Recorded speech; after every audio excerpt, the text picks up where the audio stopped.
And I help young parents build happy families through proper financial planning. So thank you very much for tuning in sa episode 4, tama, no?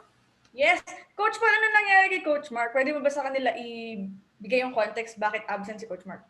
Ayan, so si Coach Mark right now, no, is, ano muna siya, team live, no? Kasama natin siya sa mga audience natin right now kasi nagpapagwapo pa lalo si si Coach Mark, no? So, kaya hindi siya available right now. So, para Oh, ano, para lahat gusto daw niya kasing pogi siya nung guest natin today. So, nagpapogi pa si Coach Mark. So, shout out sa iyo, Coach Mark, no? shout So, out, shout out.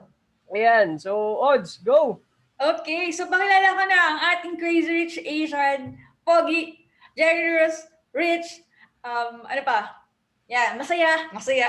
Okay, so our guest for tonight is Fibo Lim. His vision is to help 100,000 entrepreneurs multiply by 10 their profits through direct response advertising by the end of 2030.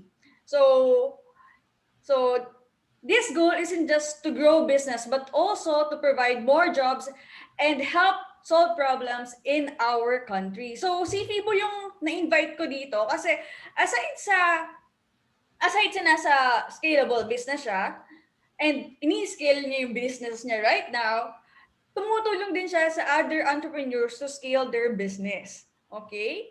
So that's it, guys. So let's all welcome the number one business strategist and online marketing expert in the Philippines, Fibo Lim. Yay, yay, yay. All right. Hello. Hello. Thank you so much, Audrey and John Paul, for inviting me on this show. And it's a pleasure. And let's go. Awesome, awesome. So to start, Fibo, yan. So, done na kasi kami ngayon sa pag-build ng context with Coach Ron. Then, nakapili na din, tinuruan na din ni Ot si mga tao paano magpalakas para magkaroon ng high income skill. So, ngayon naman, pwede mo ba i-share sa amin kung paano mo na-build yung context mo and paano ka nakapili ng high income skill? Then, paano ka lumipat sa business and paano mo to ini-skill right now?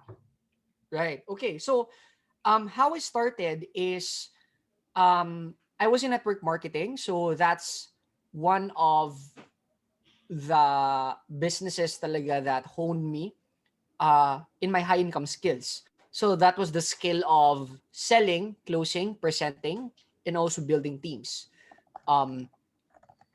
Because of that, doon ako mas na-strengthen, mas I got more knowledge, and as well na kumbaga na-train. And from there, to make the long story short, hindi ako nag-succeed after a few years. Hindi, kumbaga yung members ko hindi na nag-produce ng results.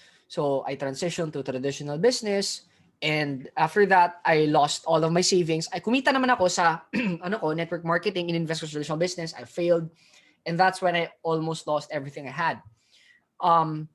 That's when I was searching online how to make money and all of those things. And then may nakita ko na opportunity. I jumped in the opportunity. I figured out a way on how to market because during that time, I did not have my own product. So I decided to partner with people and sell other people's products and kikita ako ng commission in return. So that means na yung kailangan ko lang ma-master during that time was how do I market and sell because andun na yung product eh.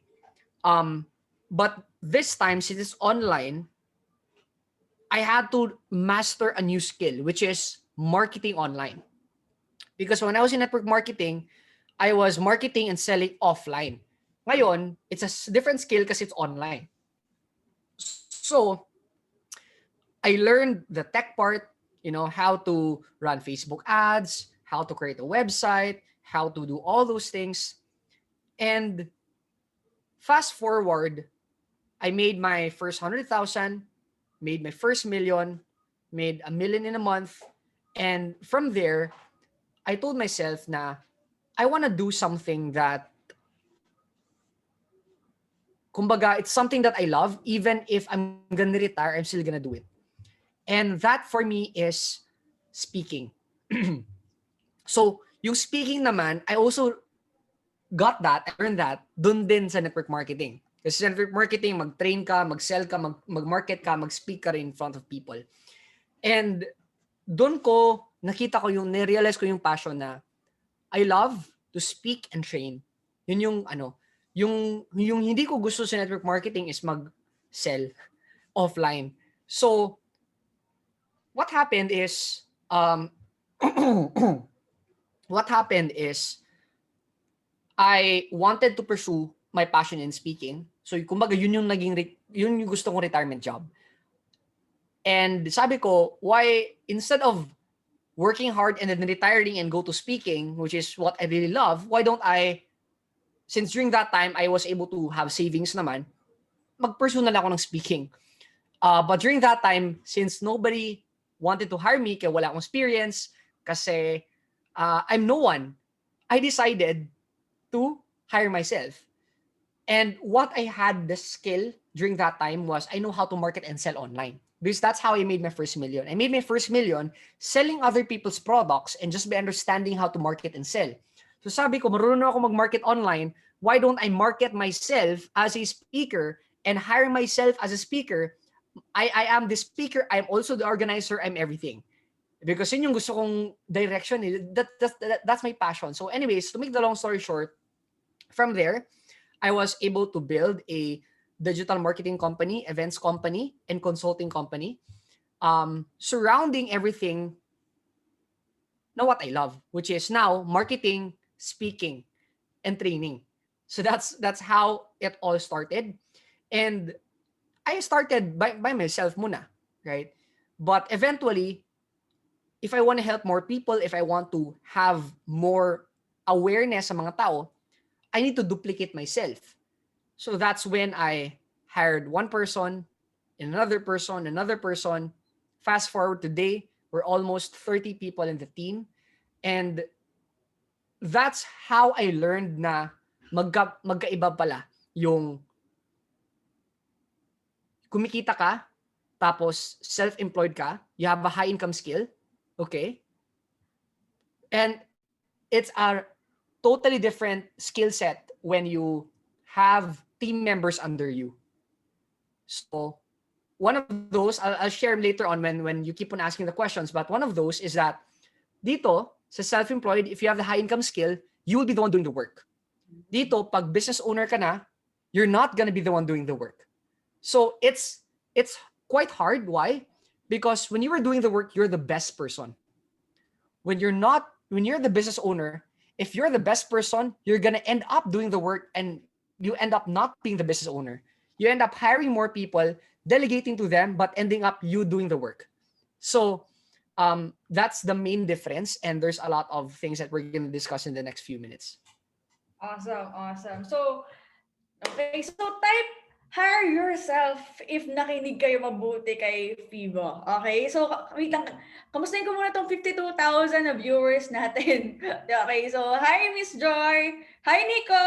Captain. Ay, blooming daw ako. Thank you. So, hi Jeff. Hi Hyacinth. Wow, Hyacinth. Hello Doc Mark. Ang ganda ng host bagong ligo. Oh, di ba? Kasi page ko yun eh. Okay, so, Paul, may question ka ba kay Fibo? Nakamute ka. Nakamute ako, no? Right now, no, may sinulat na kaagad akong key takeaway. Kaka-open pa lang natin. And that is not to be the best person, no? You don't want to be the best person in your company kasi ikaw hindi siya magiging sustainable kasi ikaw dapat so parang when you are the best person, still self-employed ka pa rin, no? Kasi hindi siya mag-run if wala yung skills mo. So kailangan mo nga namang i-duplicate yung sarili mo to and yun, very proper nga yun for our topic for today, which is to scale, no, on how we can scale. So ikaw ba, Odds, ngayon right now, ano yung gusto mong i-scale na meron ka? Okay, so eto. So, kasi di ba, trader ako, tapos financial advisor. Normally, in life ko, ikot-ikot lang doon. So, ikot-ikot lang doon. So, ngayon, ang ini-skill ko ngayon is yung sa Go-Getter Stock Course. And also, dahil nag-automate ako ng financial services ko, tinuturuan din siya sa ibang mga financial advisor. So far, yun, kasi yung pagiging trader, yes, it's a high income skill, pero self-employed. So, parang the only way para maging business yung pagiging trading, sabi nga ni Fibo kanina, before this one, is maging ako si Boss Edward, or gawa ako ng school tulad ni Boss Edward, or gawa ako ng brokerage ko tulad ni Boss Edward. So, at least may clues. Ikaw ba, Paul?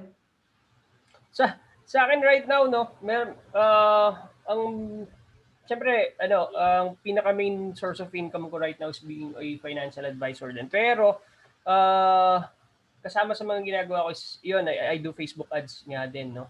And, ayan, so I'm really looking forward na dito sa topic natin for today kasi I'm really looking forward na ma-scale ko yung Facebook ads business.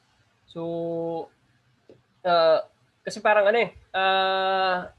lahat ng in-interview natin isa yun sa mga skills right now na very relevant and very scalable, and I'm really excited for this episode natin kasi ako talaga ito si Fibo talagang lagi ko 'to nakikita sa YouTube eh.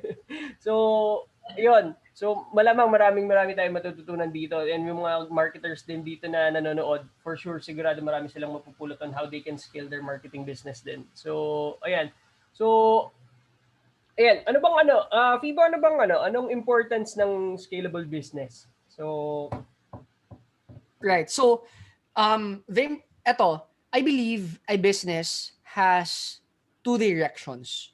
It's either to go up or to go down. So, either papuntang up or down lang siya. Walang sideways. Okay? Now, here's the thing. If the business is gonna go up or gonna go down, that means you need to make a decision where you wanna go. If you wanna go down, then this interview is not for you. But if you wanna go up, then the interview is for you because you need to grow and scale your business. What I mean by scaling and growing is that you need to, number one, you need to increase your income. For you to increase your income, you need to, be able to cater the customers. You need to increase your marketing spending, right? For you to be able to increase your marketing spending and also to cater your customers, you need more people. So in short, you won't be able to handle the customers by yourself. Maybe before, yung customers mo 5, pero pag customers mo 100, 1,000, how can you handle all of them? You can't. And if you will, you're gonna hate your life. That's it, right? So that's why most people, they wanna just stay self-employed, or they want just, kumbaga, sila lang mag-isa because they don't know how to scale. And scaling, for me, parang ganito, I'm just gonna give you, there are 2 ways guys to scale, okay? First way is you scale or you grow your business through people. This is hiring people, okay, growing your team. Number 2 is scaling and growing your business through systems. This is automating the processes and having leverage on it. Let me explain. So yung number 1 through people is this. My 3 steps to. Okay, number 1 is step 1, you do it yourself. Ikaw muna. That's how everyone starts. Step 2, you now outsource your weakness. For example, in my case, when I started, I was doing everything. When I was doing events, I was the one on stage. I was the one organizing or fixing the chairs. I was the one doing the admin stuff. Everything. Of course, I didn't want to do the admin stuff. I didn't want to book the hotels and fix the chairs. I outsourced. I got somebody to do that for me. So I'm now on step number 2. Now, a year ago or 2 years ago, yung strength ko is in marketing and sales. This includes Facebook ads and creating funnels. And Facebook ad and creating funnels. and strategizing. Now, what I did is I got somebody, and that is step number 3, which is outsourcing your strengths. Wow. So number 1 is you outsource, you do it yourself. Number 2, you outsource your weakness. That's the second level. And number 3, you outsource your strength. Now, I'm going to tell you the most difficult part is number 3. Why? Because you believe you're the best person. And most people cannot outsource their strengths. That's why hanggang level 2 lang sila. They may outsource the weakness, pero sila pa rin yung gumagawa because they don't see anyone better than them. Now, the truth is, I had a difficult transition doing this because I had a team member, I outsourced the team, I trained the team member, pero mas magaling pa rin ako mag-ads eh. Like, no one can, the reason why magaling ako mag-ads kasi may experience ako. But how it really transitioned was changing my mindset na, okay, if I am the best in my company will not scale. I should have the mindset na I should not be the best in my company. I should have the mindset na dapat mas magaling yung team member sa akin. So what happens is I need to look for a team member that has 2 things. Number 1, who has the right attitude, which is dapat may right attitude. Number 2, competent. Attitude and competency. My skills, my right skills, my right attitude. When I have these 2 people, when I have these 2 elements or criteria, then I have found someone that can be better than me potentially in the near future. So what happened is I saw somebody who has the right attitude, right skills. Okay. What you do is you do one thing. So in our team, there's only one person who does Facebook ads. There's one person who does YouTube ads. There's one person who does Google ads. There's one person who does email. There's one person who does building funnels. There's one person who fixes the tech. There's one person who does the phone calls. And what happens, assigning one thing to one person makes them focus and concentrate on that task. After 3 months, you're going to notice an improvement. After 6 months, you're going to notice that person is now better than you. Do you know why? It's because ikaw as a business owner, you're handling everything. You're handling the accounting, the research and development, the HR, the marketing, the sales, the support, the management. And because you're handling all of this, you don't have focus. You don't have you don't have a concentrate na element na you're focusing on. But your team members is just focusing on one thing. That's why as the time go by, dadating yung point na mas magaling pa yung team member sa'yo. And you should be okay with that. And that should happen. Sabi nga ni Henry Ford when he was interviewed, may nagtanong about accounting. Sabi niya, teka, tanong ko yung accountant ko. May nagtanong about law. Sabi niya, teka, tanong ko yung lawyer ko. May nagtanong about the mechanical stuff sa kotse. Sabi niya, teka, tawagin ko yung mekaniko ko. And sabi niya, bakit hindi mo alam? Ikaw yung may-ari. Sabi niya, because yung trabaho ko is not to know, it's not to know every single thing. It's for me to make them work together. So that's the role of a business owner. So that's the reason why it does not mean na pag magaling ka sa ginagawa mo, you're automatically a business owner because it requires a totally different skill. Actually, naging opposite skill siya. If you're self-employed, dapat you're the best. If you're not self-employed, you're a business owner, you should not be the best. And what you should be the best in is management and leadership, which is not applicable as a self-employed. So totally malaking shift. Advantage mo lang, you have the idea. You have the high income skill. So if something happens, you're not gonna go to zero. Your business fails, you're not gonna go to zero kasi you can make money. Yun lang yung parang safety net mo. Yun yung protection mo. Kumbaga, meron kang degree as a lawyer or doctor. Yun yung parang protection mo. Hindi ka takot you're not gonna, I'm not afraid to lose everything because I can make that back because I have a high income skill. Yes. Okay? But what I'm telling you is getting to the next level as a business owner is more on management people. In fact, nakakatawa because when I was watching shows doon sa, may show kasi called The Prophet by Marcus Lemonis. So, yung The Prophet is he invests in businesses that are failing. So, naghanap siya mga business, TV show to, naghanap siya ng business, tapos nag-invest siya ng business na failing. When I watch those episodes, do you know what I noticed? What I noticed is, ginagawa lang niya, yung main role niya, is nag-fiction ng relationship. What this means is that, what I realize is, the reason why businesses are failing, it's because the management has a bad relationship with each other. Maybe the employee and the employer are not working together. The business partners are not working together. And that's the number one reason why it's failing. So, understanding this, yung kailangan mong ma-master as a business owner is, how do you lead your people? How do you inspire people? How do you motivate your people? How do you, eto malupit, how do you create systems and processes for your business so that it can run without you? Akala kasi natin na when we have team members, your business will run without you. That's wrong. You know why? Here's what happens. You hire team member number 1. Okay, in-interview mo, okay, pasok, sige, train natin. After 1 month, okay, iwan na natin.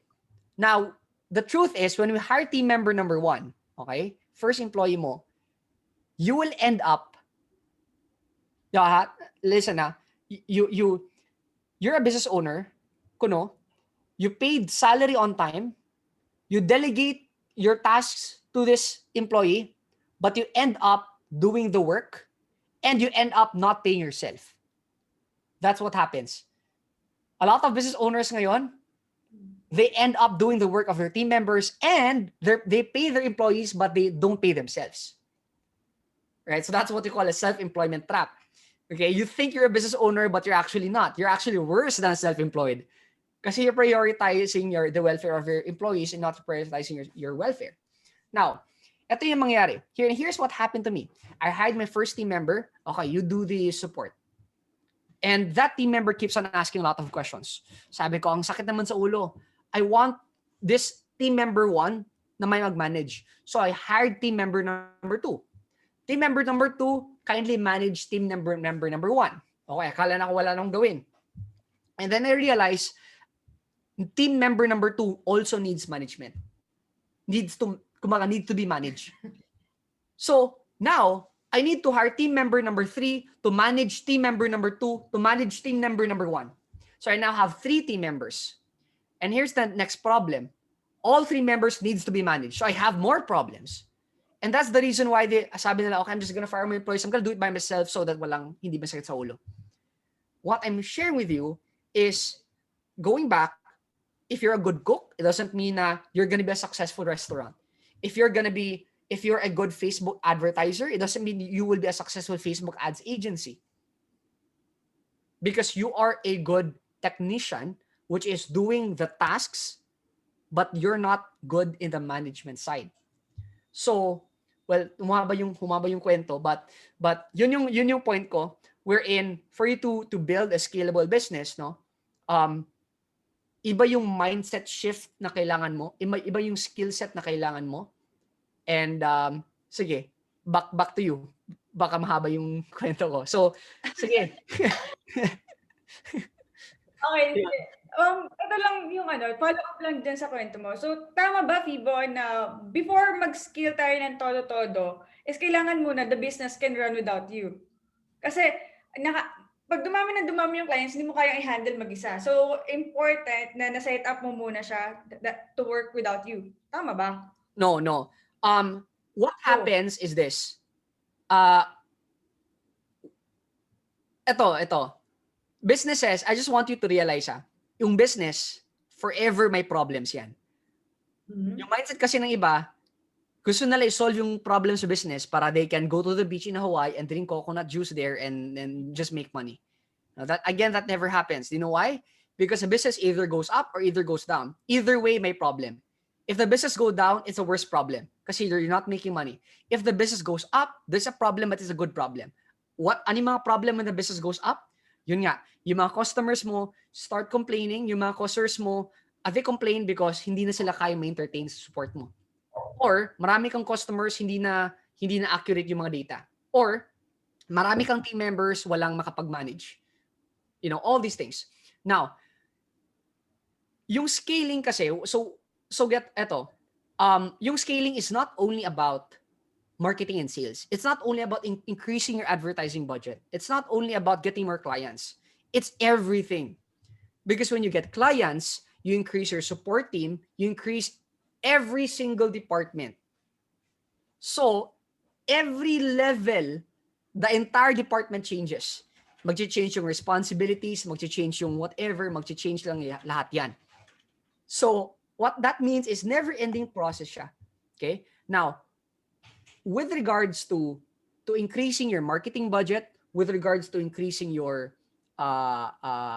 or okay lang increase the marketing budget kasi dun ka kumikita eh. Like you cannot hire team members if you're not making money. Okay? So the lifeblood talaga of a business is cash flow. Okay? So walang problem with regards to increasing your market budget sa ads kasi you're making money, and you're making money, it's easy for you to move. But what the problem is you're making money, and what do you do with the money? You hire team members, okay? How do you hire team members? So ito, the mistake of people is they hire, kasi yung first reaction mo is to hire people eh. Kasi ang dami ng hire ka. They hire based on reaction. What this means is, hala na-stress ka, nag-hire ka kaagad. Now, this is the mistake because they hire first, and then after they hire, they now realize, okay, what should this person do? The reason why that happens, it's because hindi pa clear sa kanila ano yung gagawin ng tao. Now, I'm just gonna show you na lang how we hire. Well, before we hire, there's one thing that I ask. For example, let's say a marketing team, they're gonna tell me, we're not able to accomplish this because kulang kami ng tao.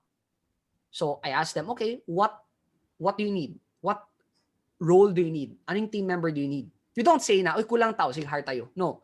I ask them, sino yung kailangan mo? Kailangan kami ng marketing assistant. Okay, give me a 4-hour document before I hire that person. So what is a 4-hour document? Role, responsibilities, requirements, results. So in short, it's a role clarity document wherein nakalagay doon ano yung position niya, ano yung gagawin niya, ano yung requirements for that position, ano yung resulta sa position na yun if that person does the tasks. The reason why that is important, it's because most of the time, when they get back to the 4-hour document, hindi naman talaga kailangan ng tao. Yung kailangan lang talaga is the clarity of their responsibilities. Because what happens is the organization, if you have 3 people, person A will say, oh, I thought person B will do the task. And person B will say, oh, I thought person A will do the task. Right? And it goes back and forth. And that's why the task doesn't happen kasi hindi clear who does who. So that's why the 4-hour, if you notice, what I'm teaching now is that processes and systems is the key to scaling your business. You need people, but before people, you need the process and system. Now, I talked about kanina, you can scale through people. Second, you can scale through systems. Now, let's talk about systems. There are parts in your business that can be automated. Usually, repetitive and administrative tasks. For example, pagre-record ng clients. For example, when somebody pays, kumbaga, when somebody submits a receipt, that person will be recorded sa Google Sheet, and then from Google Sheet, we're gonna send them an email. Yes. Before, a real person was doing that. We were getting the email address, the contact information, transferring it to Google Sheet so we can document it, and sending them an email. Right now, we don't need the person because a system automatically do that. Because of that, technically almost 30 team member kami. But if without systems, we would be 100 right now. Okay, just because of doing that repetitive task. Another would be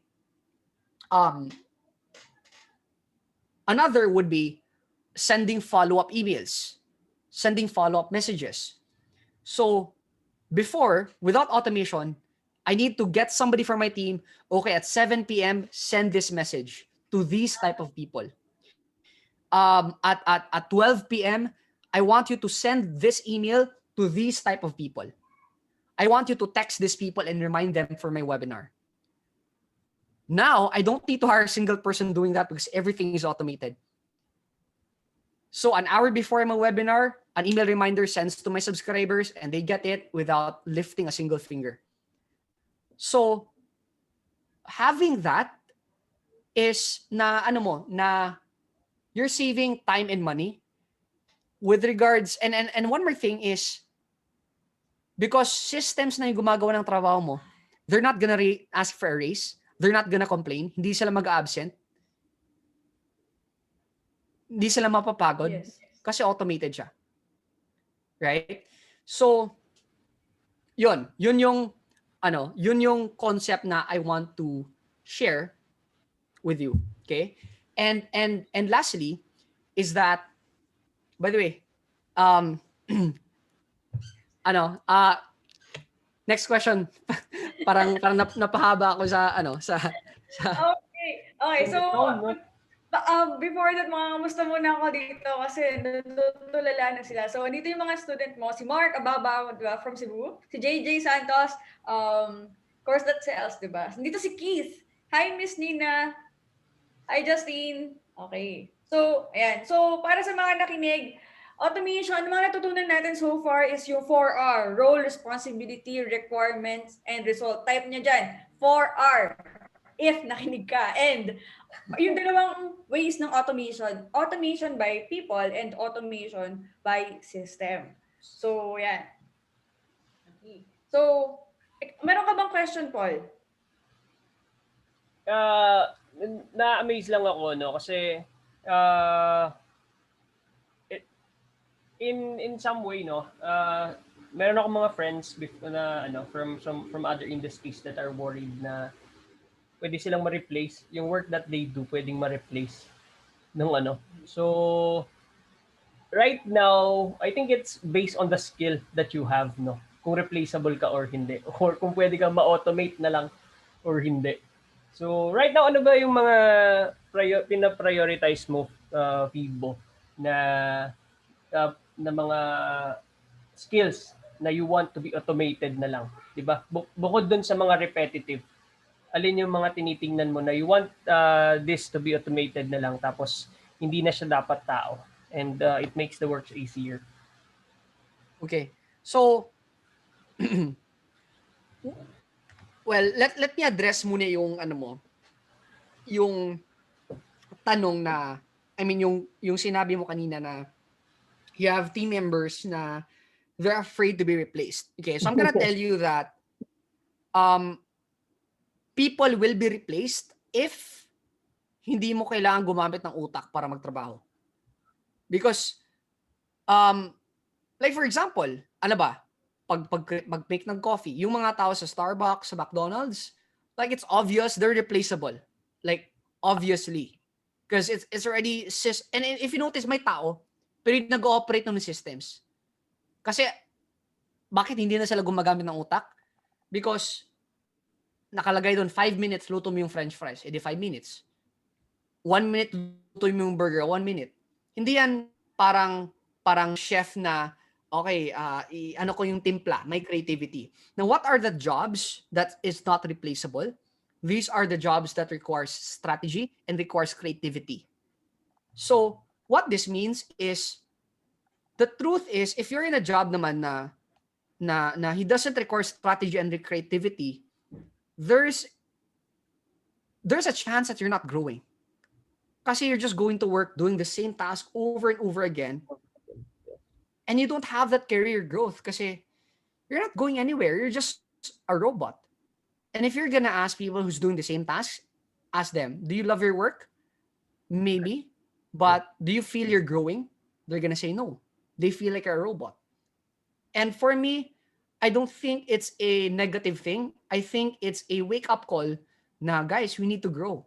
And for us to grow, we need creativity and yun, we need to be more creativity side, because yung hindi kaya ma-replace ng bot is the deciding factor. Yung pag-decide. Pag-think ng pag-solve ng problems, hindi ko kaya ma-replace. Alam bakit? If ever replaceable naman yan, kailangan pa rin ng tao para mag-feed ng data sa robot. So, yun yung hindi kaya. Okay? Ano yung other question mo ulit? Hindi, mukhang nasagot mo na kasi, right? Yung tinatanong ko is, bukod dun sa mga repetitive tasks, no? Ano yung mga skills na do you think na siguro in the near future, mabilis din ma-replace? And na-address mo naman siya yung example na ano yun? Like for example, yung systems na na-create for McDonald's, no? Ang dami nung ni-replace na employees. And yun na nga. So automation talaga is the future, Right. and it really pinapabilis niya yung scalability ng business. Right.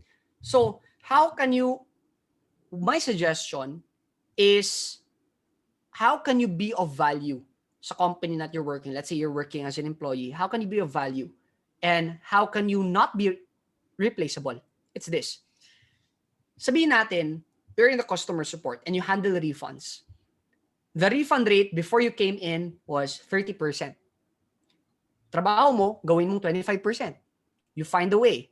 Let's say, okay, I noticed na the reason why people are asking for a refund because my misinterpretation sa marketing.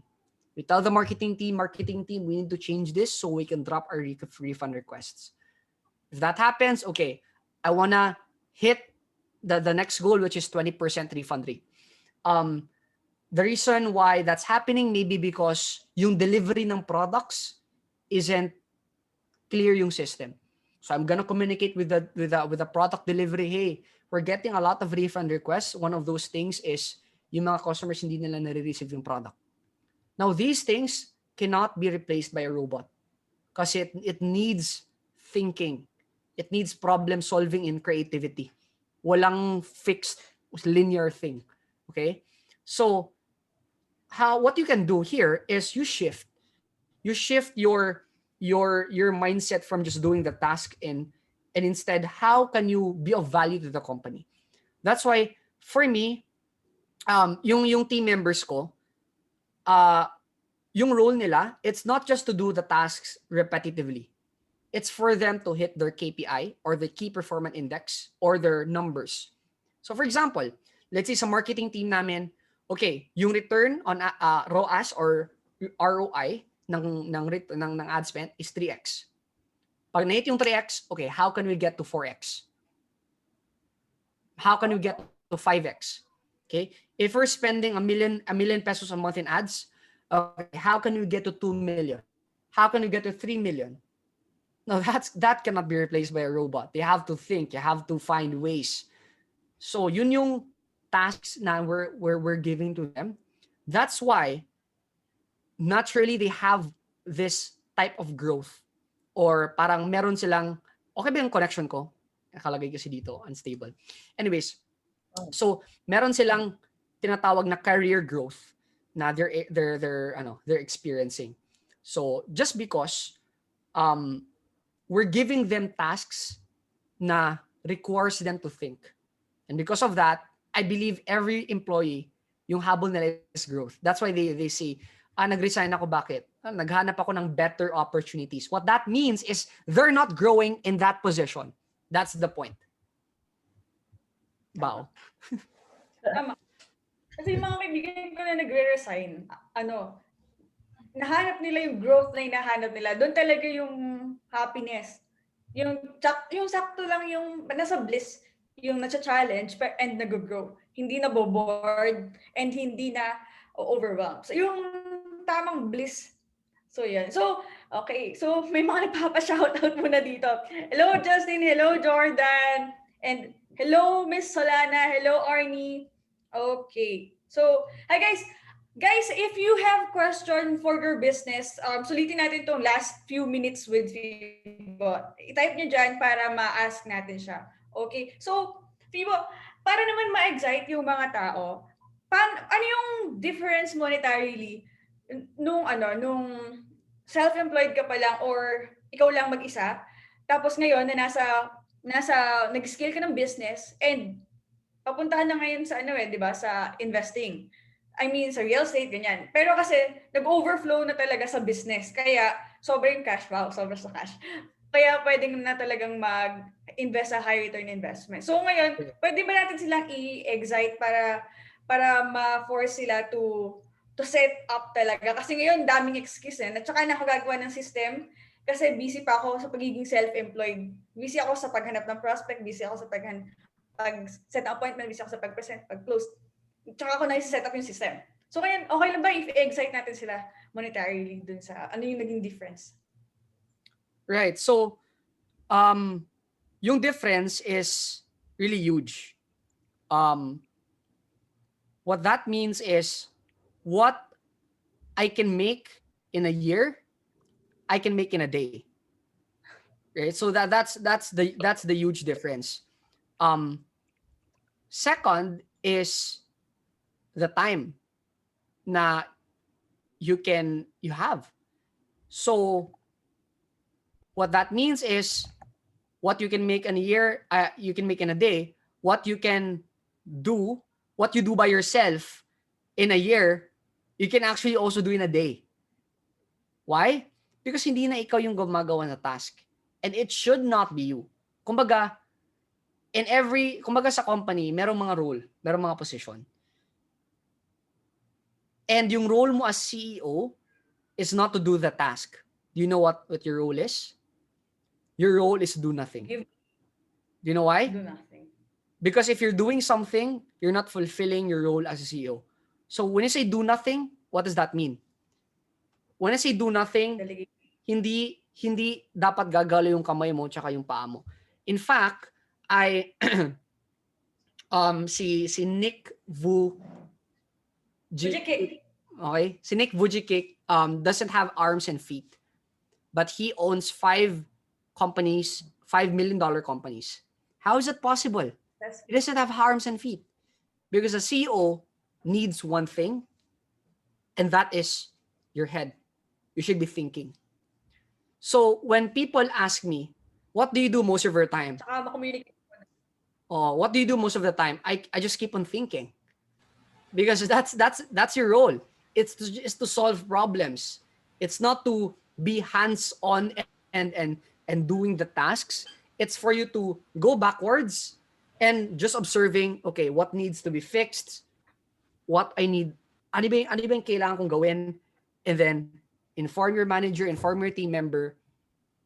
Yun yung ano mo, yun yung trabaho mo. Sabi ni Henry Ford na the main role of an entrepreneur is to think. That's why only few people engage in it. So, yun yung main difference ng business owner self-employed. You're self-employed, you do the tasks. Yung business owner, you just think. Okay. Yun. Bonggang. So, ito Fibo, may kinalaman dun sa ano. Ito. 'Di ba? Mayroon kasi tayong 4 na strengths. Strategic, execution, influencing, and relationship building. Okay, relationship building. Yung may tanong dito si Roxanne about to what extent can you automate without losing relationship? Pero yung tanong ko is, dito sa 4 na to, so sa pinlagay mo ba strategic yung pang boss? Can you say it again so that I can write it down? Okay, sige. Strategic, mali yata yung mga tanong ko, no? Strategic, influencing, relationship building, tapos execution. Ulit. Strategic, okay. Influencing, relationship building, execution. So, ayan. So, Paul, help mo nga ako. Okay.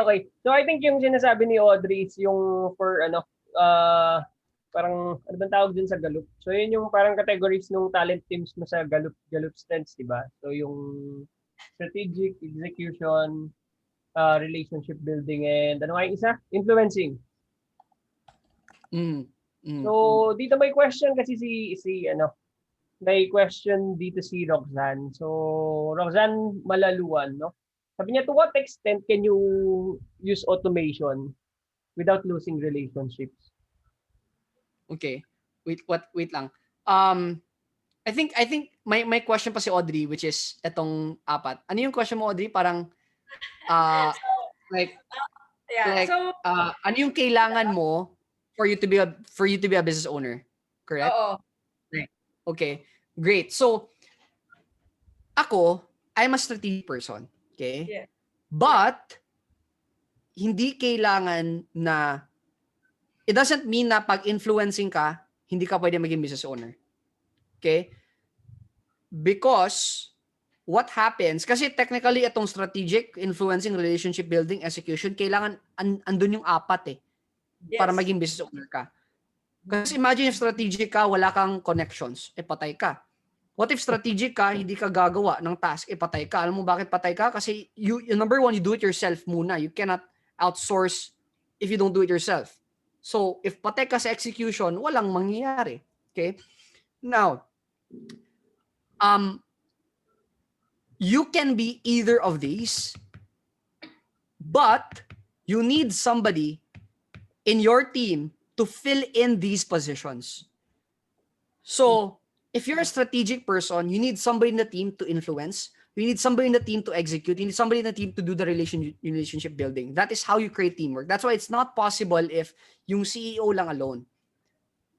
That's why, good question, kasi what we do before hindi ito yung tinatanong namin. We ask kasi, are you a strategist, manager, or doer? We ask that our team before we hire.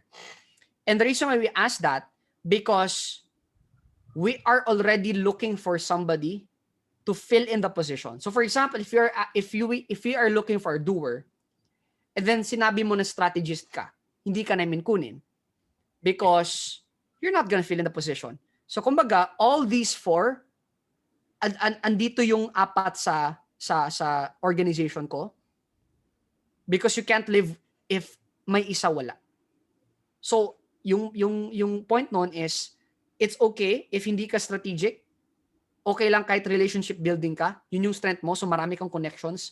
But you need to rely on somebody from your team, which is to generate the strategic side.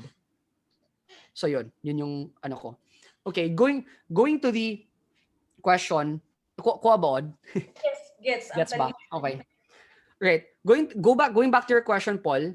To what extent can you automate without losing your relationship with your customer? Correct.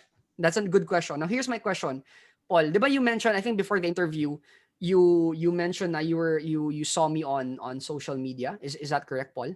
Yes. So, right. Okay. So YouTube what's and Facebook? YouTube? Okay.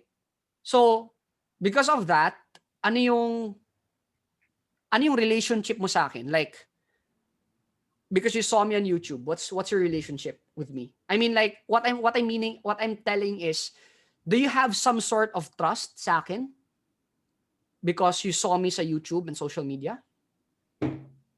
Yes, sort of. Oo. So nung hindi pa kita kilala, no? Before this interview, actually, hindi pa kita na-meet, no?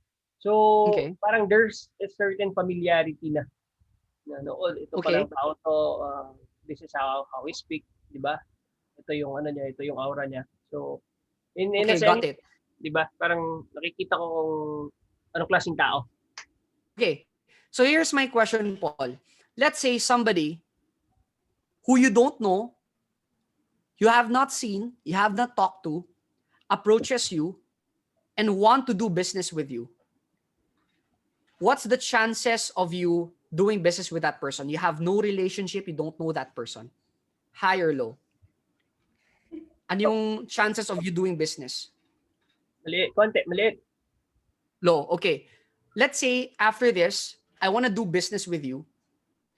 So we have not talked with each other, but you have seen my contents on YouTube. You know me already for you know me a little bit because you've seen me. But first time pa natin nakita. Yeah. I offer business partnerships with you. What's the chances of you accepting, high or low? Could be higher than before. Higher, right? Yeah. So, if you notice, anong nangyari is that yung parehas is we just saw ourselves for the first time. But the difference is because of automation, because of ads, because of funnels, because of content, because of creating what you call a social asset. I've created a relationship with you without actually creating a relationship with you in person. I've created a like, no like and trust factor sa iyo without booking or scheduling for a coffee date or chatting you. And the power of that is I can do that to 1 million people without knowing a single of them. So that is the extent of you na how you can automate stuff without losing a relationship. In fact, you gain more relationship because it's automated. Just imagine this, okay? I'm sure Audrey is strength na niya yung relationship building. She has a lot of friends. But isa sa mga strengths, right? But here's my question, Od.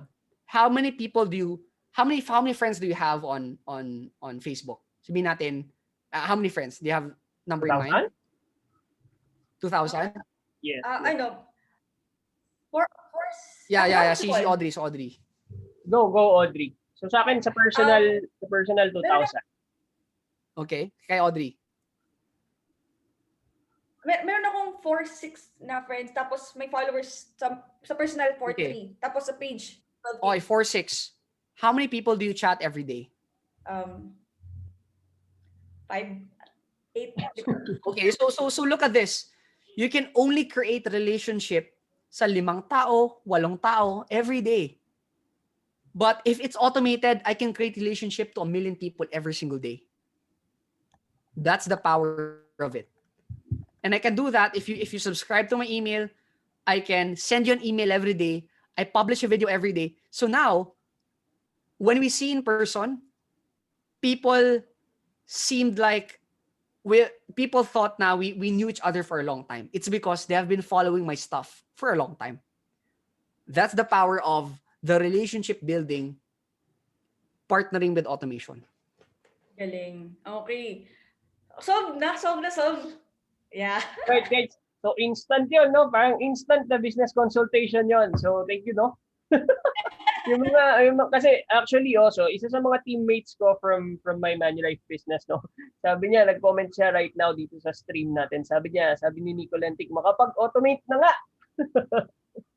So, ayan, no? So, for sure, the audience is learning right now. Kasi from 66,000 kanina, we are now at 70,000 na yung nanonood. Diba, Audrey? So, Odds, ikaw, may ano ka ba? May question ka ba? Very juicy kasi yun, no? Yung sagot ni Fibo about the automation and relationship. Kasi kahit ako, meron akong personal na barrier dun ng being a financial advisor, doing the traditional thing.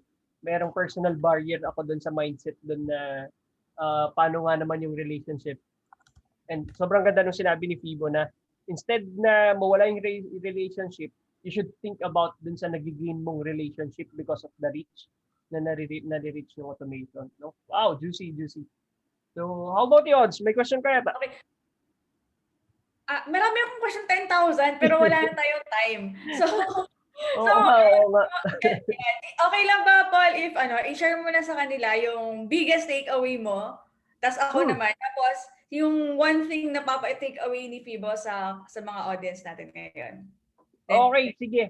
So, okay, hindi ko in-expect na ito yung magiging take. Kasi ang dami ko sinulat, dami rin nating nilista dito sa chat natin, pero hindi ko in-expect na isa to sa mga pinaka magre-resonate sa akin. And ito yung yung 3 steps. 'Di ba? At first, you have to do it yourself. Kasi ikaw magaling kailangan mong ikaw talaga yung magaling diyan. And then if we'll look mula doon sa pinakauna nating episode, yung knowing your strengths, knowing your weaknesses. Sabi ni Fibo, then you outsource your weaknesses. And yun mismo din yung pinipreach natin about using your strengths, di ba? So, and then right after that, yung pinakamahirap, yun yung you have to know someone, or you should be able to trust someone na i-outsource mo na yung strengths mo. And yun yung isa sa mga key takeaways ko right now, kasi ako yun parang mahirap ipagkatiwala yung something that you think you're the best. So kailangan pala ganun. So for me, yun yung isa sa mga pinaka takeaway ko for this episode. Ikaw ba, Odds? Okay, awesome. So isang bagsak mo na para kay Pauline. 3, 2, 1. Awesome. So ako yung yung 4R. Kasi basta kasi minsan ako yata yun ako talaga yun Sometimes andito na yung secretary ko.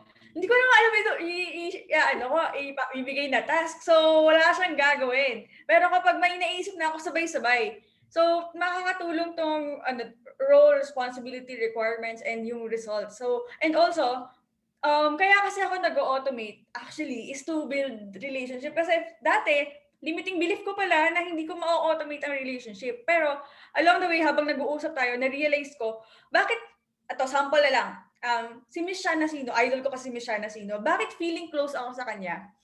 It's because I'm reading I'm reading her emails. Tapos ngayon, na nag-i-email na din ako, yung mga tao, instant close sa akin. So parang, hello. So, parang pagkita nila sa akin, parang close kami kasi marami akong nakwento sa email. So if you want to subscribe to my email, just join Determination. Punta lang kayo sa www.growaudrey.com/nation.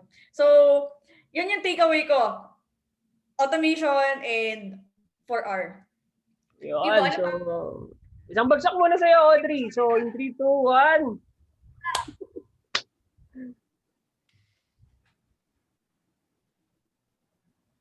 Ayan, so how about you Fibo? Ano yung last siguro ang huling bars mo para sa mga audience natin right now? Right. So, sige, since I've been talking about automation and systems kanina, I want to leave naman something different, no? Which is that's related to what's happening right now. Most business owners, sales professionals, and everyone is expecting, this pandemic to end soon. Now, here's the thing, since we cannot predict the future, what if it does not, right? What if when everyone already has a vaccine, a new strand of virus suddenly comes out and we go back from scratch? That's almost what happened when yung sa UK ba yun, last December. But in short, we don't know until when this will end. There are predictions, but everything is just speculation. So how I want you to treat is act as if this will never end. Just imagine that this will never end. Because if you treat it na it will end, paragi ka naghihintay. Just imagine last year, you thought it was just for a month. So it was the best time. It's the first month, it was good. Kasi, yes, business were shutting down and stuff, but finally you can rest. Finally you can watch Netflix whole day. Finally you can, wala kang iisipin. But that 1 month became 2 months and 3 months and 4 months, and it became a year. And now, up until now, you're still expecting, my business will recover once the pandemic is over. Now, here's my question. What if it does not recover? So, I want you to treat as if it will never recover, so that you're going to take action now, so that you're going to adjust now, so you're going to pivot now. And if it recovers, then that's going to be a bonus. At least you have already prepared for the worst. And I've always said this in my trainings, na for every crisis, there's always an equal amount of opportunity. In fact, let me share one story. When I was looking for properties to invest, there was an agent who was telling me, and I keep on asking questions kasi, because I want to research and understand more. And sabi ko, during the pandemic, what happened ba? Sabi niya, during the first month, it was all paused. Like nobody bought in the first month. It's because everyone was locked down and hindi makalabas and everyone was at fear. But during the second month, third month, and so forth, sabi niya, yung kinita niya sa isang taon na properties from 2019. 2019. Kinita niya in 1 month in the middle of the lockdown. Sabi ko, bakit ganun? Sabi niya, maybe number 1, agents weren't promoting because they thought nobody's gonna buy. So, competition is less. Maybe, sabi niya. Number 2 is that since it's lockdown, people want to move to a house wherein they're gonna, kumbaga comfortable sila sa magstay. All the while, I thought na ay walang bibili ng property because it's pandemic, everyone is short with cash. But yung totoong nangyari is that a lot were buying properties because they want a place to stay. Before they were renting and now they're buying because they want a place to stay. In fact, I also noticed na yung cars, yung car industry, akala natin walang bibili ng kotse. Diba? Kasi scarce yung pera. But pumutok yung sales ng car. You know why? Kasi walang transportation. Kung yung plan mo, kaya mo mag-transpo before, ngayon wala ka ng choice, talagang bibili ka ng kotse. So now, real estate industry was booming, the car industry was booming, when everyone else thought it was in scarcity mode. But there were industries that is in abundance mode. And I'm not just gonna say industries, kasi sa real estate industry, mga agents, pag scarcity mindset, talagang scarcity makukuha mo. But pag abundance mindset yung agent, nasa sa'yo lahat ng abundance.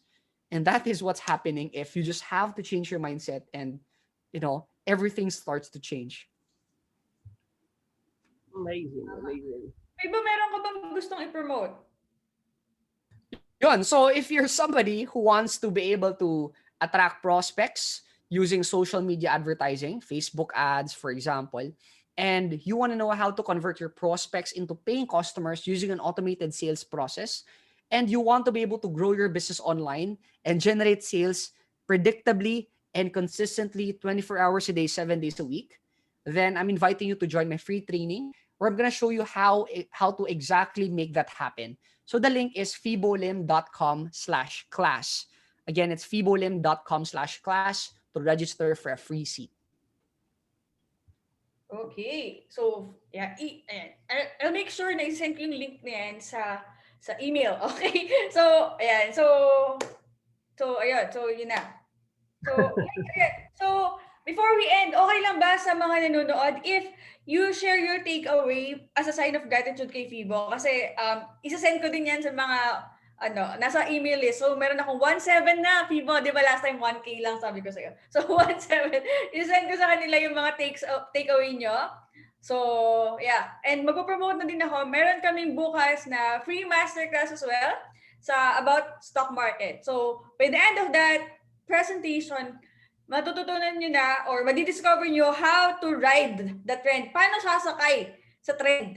And paano makita yung signal bago bumaba para makalabas tayo sa stock market. Okay ba yon? Bibili tayo bago umakyat, then lalabas bago malaglag. So, that's it. Sana nag-enjoy kayo sa show natin na Money and Mindset. So, let's let it go, Paul. Fibo? Yan. Okay, so tataas lang natin kami natin. Oh, yes. Okay, sige. 1, 2, 3, go. Oh! Yes! Yes! Bye, guys! Love. Bye-bye. Stop live stream.